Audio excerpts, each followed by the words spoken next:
Let's begin with news out of Pakistan because state media there is saying that the U.S. has been asked to leave an airbase reportedly used by the CIA for drone attacks. The Shamsi airbase in Balochistan province has been used for drone attacks in the past, though the U.S. will neither confirm nor deny this. Now, this move comes as relations between Pakistan and the U.S. are at an all-time low, and that's following the killing of Osama Bin Laden. Let's get more on this story and bring in our correspondent Kamal Hyder joining us on the telephone live from Islamabad. Kamal, this airbase that we're talking about, just how key is it for the United States? Well, if you remember, after the U.S. began its war in Afghanistan, it had taken a number of military bases in the Balochistan province, which were to be used for the operations in Afghanistan. The Shamsi air base was one of those air bases which was given to the U.S., according to the reports that we have.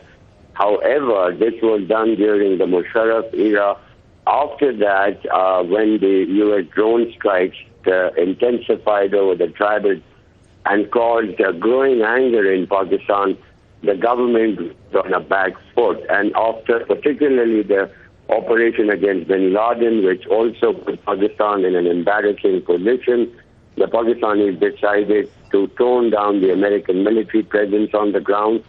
It was after the Raymond Davis incident earlier this year, which prompted the Pakistanis to ask the Americans to vacate that base, or the Americans probably pulled out their men because of security reasons. We're not clear about that, but the base was abandoned.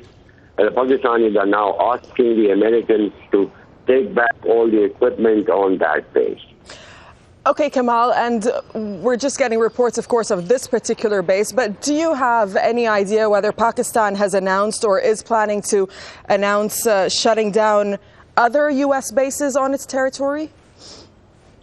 Well, that is an interesting question because the reports also indicate that there may be other bases. That would put, of course, the government in a very serious position, already embattled by a growing opposition by opposition parties. The NQM has also quit recently, and there's a storm brewing over the drone attacks, so the government would have a lot to answer for.